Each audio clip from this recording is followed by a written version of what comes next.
इसमें पहला एग्जाम्पल है, नीचे दिए गए कथन सत्य है या असत्य और कारण के साथ अपना उत्तर दीजिए। बहुत ही अच्छी तरीके से इन उदाहरणों को अगर आपने समझ लिया तो सारी बात आपके समझ में आ जाएगी और बिल्कुल ही आसान तरीके से आपकी बात समझ में आ जाएगी। जो आगे आपकी प्रश्नावली है यानी एक्सरसाइज है, उस एक्सरसाइज को भी आप आसानी से सॉल्व कर पाएंगे। जैसे इसने कहा कि प्रत्येक पूर्ण संख्या एक प्राकृत संख्या होती है। क्या कहा, आपको ध्यान रख, जब पूर्ण संख्या आपको आए तो पूर्ण संख्या कौन सी होती है? जीरो से शुरू होती है। कहाँ से शुरू होती है? शून्य से प्रारंभ होती है। तो ये कथन असत्य होगा। क्यों? क्योंकि प्रत्येक जो पूर्ण संख्या वो जीरो से शुरू होती है। 0, 1, फिर 2, 3, 4 ऐसे धनात्मक रूप से बढ़ेगी। जबकि प्राकृत संख्या कहाँ से शुरू होगी? यहाँ से 1 से शुरू होगी। 1, 2, 3 ऐसे धनात्मक। तो इसने कहा कि प्रत्येक पूर्ण संख्या नहीं हो सकती। इसने कहा होता कुछ होती, या जीरो को छोड़ के हम कह सकते हैं ऐसा, जीरो को छोड़ करके सारी जो प्राकृत संख्या है वो क्या होती है? पूर्ण संख्या होती है। लेकिन इसने तो प्रत्येक कह दिया। प्रत्येक मतलब सभी हो गया, सभी में जीरो भी सामने शामिल हो जाएगा। इसी कारण ये कथन क्या होगा? असत्य। ठीक है, क्योंकि शून्य एक पूर्ण संख्या है परंतु शून्य एक क्या है? प्राकृत संख्या नहीं है। दूसरा है, प्रत्येक पूर्णांक एक परिमेय संख्या होता है। प्रत्येक पूर्णांक एक परिमेय संख्या होता है। बात सत्य है, क्योंकि हमने अभी देखा था कि परिमेय संख्याओं में तीनों ये ऊपर वाली संख्या आ जाती है, चाहे वो पूर्ण संख्या हो, चाहे प्राकृत संख्या हो, चाहे पूर्णांक संख्या हो। यानी ऐसा हम सिंपल तरीके से कह सकते हैं कि धनात्मक और ऋणात्मक सभी प्रकार की संख्याएं परिमेय संख्याएं होती है। इस कारण ये कथन क्या है? सत्य है। तो इसने भी लिखा सत्य, क्योंकि प्रत्येक पूर्णांक m को m/1 के रूप में लिखा जा सकता है, इसलिए ये क्या है? परिमेय संख्या है। पहले भी मैंने दोहराया, अभी भी दोहरा रहा हूँ, चाहे कोई संख्या धनात्मक है चाहे ऋणात्मक है, उसका हर एक होता है। नहीं दिया हो तो भी उस संख्या का क्या होता है? हर एक।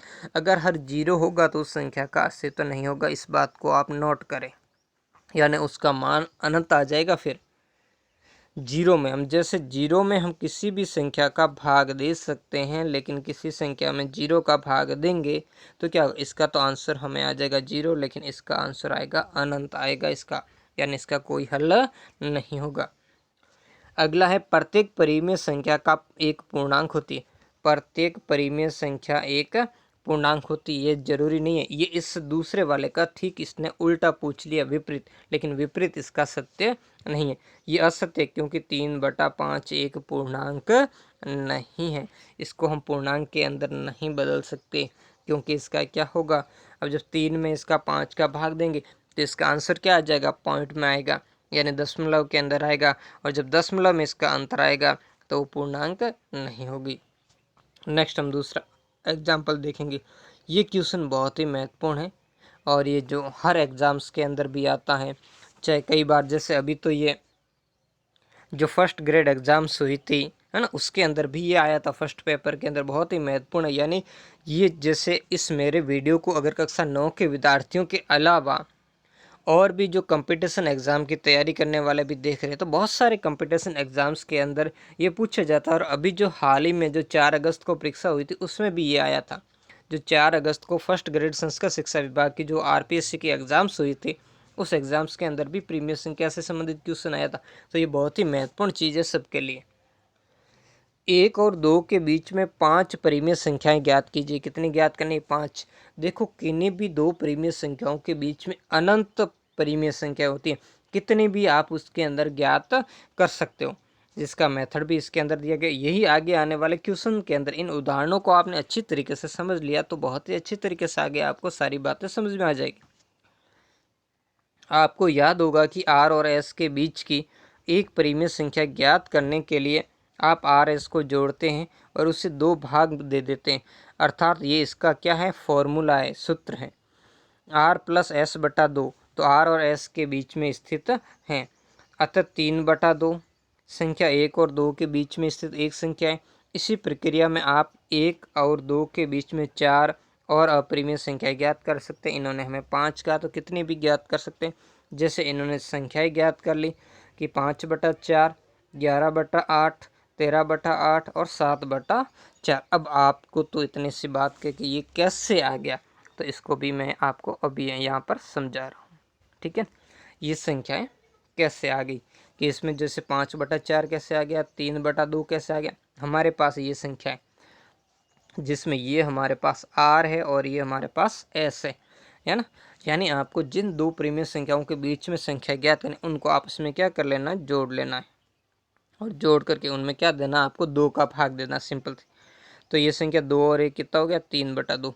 ठीक है, अब मैं यहाँ पर ये एक संख्या रेखा बना लेता हूँ। ठीक है, इस संख्या रेखा के ऊपर माना कि हमने यहाँ से प्रारंभ किया, ये था 0, या हमारा 1 था, यहाँ 2 था, तो इन दो के 1 और 2 के बीच में ज्ञात किया तो ये आ जाएगी 3/2, यहाँ पर आ जाएगी संख्या। अब हम अगली संख्या ज्ञात करेंगे ना, तो वो इस 1 और इस 3/2 के बीच में होगी, तो इन दोनों को जोड़ेंगे हम, तो हम क्या करेंगे, 1 + 3/2। अभी हमने पढ़ा था किसी भी संख्या का हर 1 होता है, इसलिए इसका हर 1 और इसके नीचे हम भाग देंगे 2 का। अब इस बात को ध्यान से आप देखिएगा, इन दोनों का पहले लसब निकालना, 1 और 2 का लसब होता है 2। अब 2 को 1 से गुणा करेंगे 2, बीच में प्लस तो प्लस, 1 को 3 से गुणा करेंगे कितना हो जाएगा 3, और नीचे हर के रूप में इसको क्या करेंगे, हम उल्टा कर लेंगे, है ना। उल्टा करेंगे तो क्या हो जाएगा, ये भाग के रूप में, तो ये गुणा के रूप में, यानी इस 2 के नीचे भी क्या है, हर 1 है, इसलिए ये उल्टा होगा तो 1/2 हो जाएगा। अब आप देखो 3 और 2 कितने हो गए, यहाँ देखेंगे 5/2, और इधर ये गुणा में 1/2। अब इसका 5 को 1 से गुणा करेंगे तो 5, और 2 दूनी कितनी हो जाएगी, 4 हो जाएगी। तो इस तरीके से ये वाली संख्या आ गई, देखो 5/4। अब आप देखो ऐसे आप कितनी भी संख्याएं आप ज्ञात कर सकते हो, आगे बहुत सारी संख्या आएगी, आगे और भी प्रश्न आएंगे, उसमें मैं आप पेन और कॉपी के द्वारा आपको हल करवाऊंगा। तो ऐसे इस तरीके से बहुत ही सारी आपकी संख्याएं इसके बीच में ज्ञात कर सकते हो, है ना। तो उससे संख्याएं क्या होगी, धीरे धीरे बढ़ती ही चली जाएगी। चलो इसी क्वेश्चन का एक और एग्जाम्पल हम देख लेते हैं। जैसे कि हमने पहले 1 और इस 3/2 के बीच में एक प्रीमियम संख्या ज्ञात की थी। अब हम क्या कर लेते, 3/2 और 2 के बीच में परिमित संख्या ज्ञात करेंगे, तो भी आपको ऐसे लिखना, 3/2 प्लस इस संख्या को 2। हर हमें पता है कि किसी भी संख्या, चाहे वो पूर्ण हो, चाहे पूर्णांक हो, और चाहे प्राकृत संख्या हो, उसका हर क्या होता है, 1 होता है, और बटा के रूप में हमें 2 का भाग देना, बराबर हम करेंगे। इसका भी हर क्या होता है, 1 होता है, हमेशा ध्यान रखना किसी भी संख्या। ठीक है, इन दोनों का लसब लिया हमने, 2 हो गया, 1 को 3 से गुणा किया, क्रॉस गुणा करना है, यानी इसको इससे गुणा करना, ऐसे क्रॉस करना, इसको इससे क्रॉस गुणा करना, और 2 दूनी कितना हो गया 4, बीच में प्लस का तो प्लस का चिन्ह, और नीचे ये 2/1 है तो 2/1।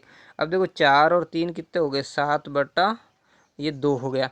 अब देखो ये यहाँ पर 1/2, इसको उल्टा कर लेते हैं, ये भाग के रूप गुणा के रूप में हो गया, बदल जाएगा, यानी 1/2 आ जाएगा ये, है ना। तो ऐसे आ जाएगा 1/2, तो 1 को 7 से गुणा करेंगे, 7 2 दूनी 4, यानी हम जब दो प्रीमियम संख्या को गुणा करते तो उसका फॉर्मूला था अंश को अंश से गुणा करते और हम हर को हर से। तो इस तरीके से ये देखो आ गई 7/4। ऐसे आप जैसे संख्या आती जाएगी आगे, उन दो प्रीमियम संख्याओं के बीच में आप और भी कितनी ही परिमेय संख्याएं आप ज्ञात कर सकते हो, और लगभग आपको अच्छी तरीके से समझ में आ गए। अगर कोई भी पॉइंट समझ में नहीं आए तुरंत आप कमेंट करके मेरे को बता दीजिए। इसी को जो हमने हल किया था इसका ही एक दूसरा फॉर्मूला है, दूसरा मेथड भी। अगर आपको वो पहले वाले अभी वाले विधि आपको समझ में नहीं आई, क्योंकि उस विधि के अंदर आपको गुणा भाग लसब निकाला, लेकिन इस विधि के अंदर आपको कुछ नहीं करना। इसके लिए आपको क्या करना पड़ेगा, हमें जो संख्या दी उस संख्या को तुल्य बनाना पड़ेगा। जैसे एक अन्य विकल्प है, एक ही चरण में सभी 5 संख्याओं को ज्ञात किया जा सकता है, और हम 5 संख्या ज्ञात करना चाहते तो हम क्या करेंगे, ये हमने कितनी 5 संख्या ज्ञात की, उसमें 1 जोड़ लिया तो कितना हो गया 6। अब हमें 1 लाना है और 2, तो 6 में 6 का भाग देंगे 1 आ जाएगा, और 12 में 6 का भाग देंगे 2 आ जाएगा। अब आप कहोगे कि हमें 7 में 7 का भाग देते हैं तो भी 1 आ जाएगा, और वैसे ही अब 7 संख्याएं लेनी तो वैसे कर लेंगे, यानी 6 संख्याएं ज्ञात करनी तो ये ले लेंगे, और 7 से ज़्यादा करना। तो अब देखो 1 तो आ गया, अब 2 कैसे, तो हमें पता है कि 14 में 7 का भाग देंगे तो कितना आएगा, बराबर 2। ऐसा करेंगे तो हमें कितनी होगी, 6 संख्याएं प्राप्त। ऐसे ही अलग अलग जितनी संख्याएं प्राप्त करनी है उस हिसाब से हम इसको ज्ञात कर लेंगे। अब आप कहोगे कि जैसे 2/2 भी क्या होता है, 1 होता है, ठीक है, और वैसे अगर 4/2 में भाग देंगे तो कितना आ जाएगा, 2 आ जाएगा। तो अब देखो इसमें कि 2/2 और 2/4 के बीच में संख्या कितनी होती, कि 2/2 तो हमें लेनी नहीं है, फिर क्या आएगा इसमें 3/2 आएगा, और फिर 4/2 2, तो हमें इसके बीच में एक ही संख्या ज्ञात कर पाएंगे। जो 3/2 उसमें आई थी वो भी इसमें आएगी।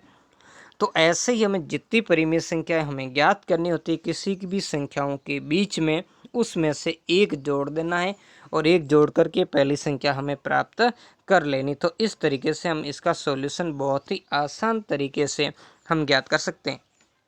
ठीक है ना। तो वैसे ही देखो 6/6, तो इस 6/6 के बाद 7/6, 7/8, 7/9, अपने उल्टा बोल लिया मैंने। 6/6 के बाद 7/6, 8/6, 9/6 और 10/6, फिर 11/6, ऐसे हम संख्या इसमें ज्ञात कर लेंगे। अब आप कहोगे कि उसमें से कुछ संख्या तो हमें दिखी नहीं, जैसे इस संख्या के अंश और हर में गुणा 7/6 के नहीं हो सकता, लेकिन 8/6 के तो हो सकता है। दोनों में 2 का भाग जाएगा, तो इसका उत्तर क्या आएगा? 4/3, जो उसमें भी हमें संख्या आई थी, पहली विधि से की थी। फिर 9/6 के अंदर 3 का भाग कॉमन जाता, तो 3 3 कितना हुआ? 9, और 3 दूनी 6, तो 3/2 हमारे उसमें आ रही थी, वो इसका आंसर है।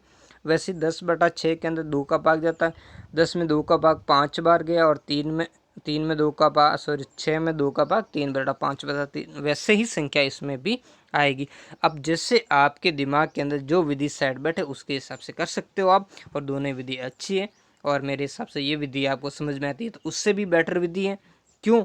क्योंकि उसमें आपको लसप ज्ञात करना होता है, लसप ज्ञात करना, फिर भाग देना, उल्टा सीधा गुणा भाग सारा करना पड़ता है, लेकिन इसमें आपको कुछ भी नहीं करना पड़ता। सीधा सा आप देख लो, जितनी संख्या ज्ञात करनी उतने में, जैसे 5 ज्ञात करनी तो 1 जोड़ लिया, 6 हो गया।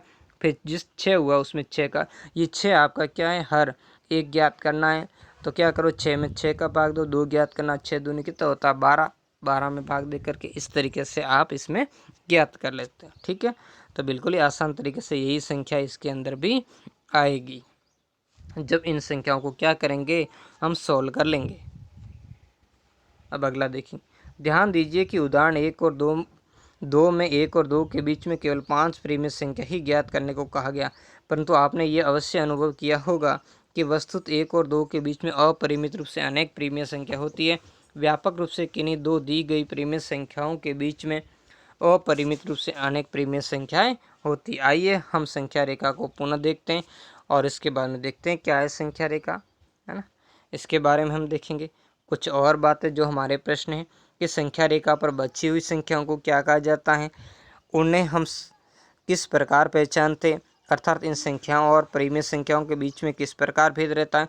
इन सभी प्रश्नों का हम आगे डिस्कस करेंगे। तो इस वीडियो में इतना ही। नेक्स्ट वीडियो के अंदर हम क्या करेंगे? इसका सॉल्यूशन करेंगे प्रश्नावली का, और प्रश्नावली के सॉल्यूशन के बाद में हम देखेंगे अपरिमेय संख्याओं के बाद। ये चैप्टर कैसा लगा कमेंट करके ज़रूर बताएं, और मेरी चैनल पर पहली बार आए तो चैनल को सब्सक्राइब करना नहीं भूलें। धन्यवाद।